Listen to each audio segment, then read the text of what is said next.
when there is in 30 kilometers, there is a war between Armenia and Azerbaijan. We see that there is a village of Armenians and Azerbaijanis, they're living together here. And no one speaks about war, and no one mentions the war.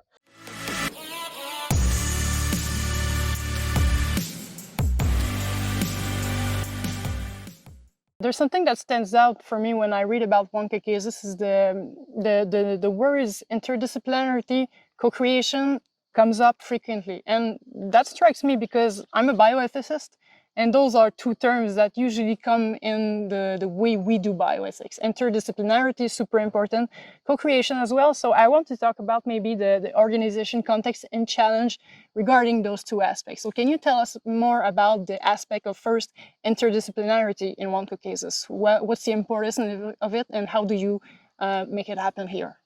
I would say, if I can start, I would say that it's almost geographical. It means that we are in a region where you have different minorities, and the idea itself of the festival was to create a space where these different minorities can talk. And we are in a context that is really specific because we are talking about Azerbaijani minority, Armenian minorities in Georgia. So we are also at the edge. So you are, if you go this way, I think, tell me if I'm wrong, there is a country over there. You're in Armenia there? This way. Armenia. Yes. And here is Azerbaijan? Yeah. So really on the edge, and if we know the geopolitical situation, you know that we are on something really sensitive. So that's why our philosophy, this shaped our philosophy to go into something inclusive. Yes, yeah, this can happen also in One Caucasus. We have these guys, yes, because we have this cow, her name is Michael. But after to give context, there's a moment where all the cows are getting in the field, and that was part of the logistics on when we can actually film, because when you have like 80 cows with their bells. Yeah. But if I understand right, this is historically a fairly hot zone because it's close to different frontiers, borders that historically have been, had conflicts, right? So instead of speaking about peace, like do this peace thing, come and hug each other, and we will sing Hakuna Matata and so on. I don't know if it's working. It would work here. So that's why we try to focus to bring the people, meet the people. That's what we are doing also at the scale of volunteers. We go and meet people from different countries are meeting. At the micro scales, it's the same process. People are meeting, create together, to have the impression to avoid this hit and run Western colonization. I would say this tradition. I would say tradition, and to give really a voice, to come here and draw a canvas, and let the youth here, the people who want to be active, to co-create, to express themselves. Fantastic. And Misha, can you tell us maybe a bit more on the geopolitical context of Georgia?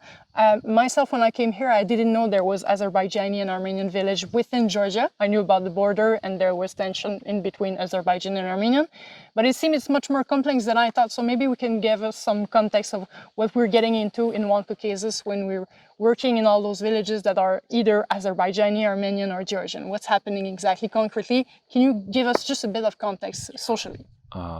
Yeah, of course. First, I would add a bit on the previous question, that the interdisciplinarity that we say is not only that we bring this interdisciplinarity. We learn a lot from locals. We learn a lot from this reality, because we see how is possible when there is in 30 kilometers there is a war between Armenia and Azerbaijan.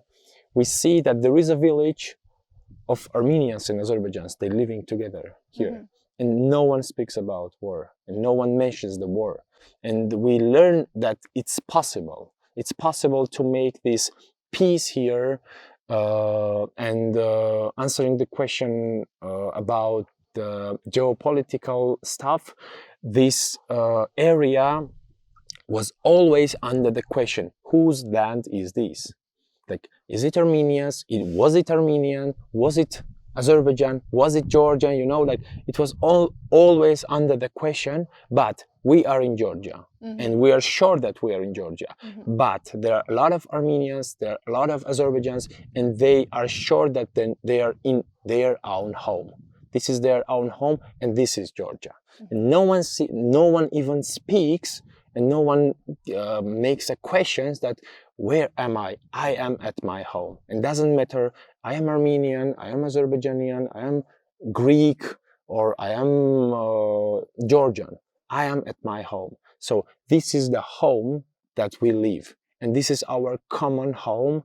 And when we were thinking how to work, how to come to this reality,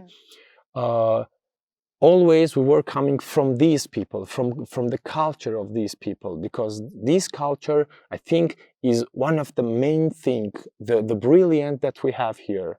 And of course, no one tries to change something or to bring something.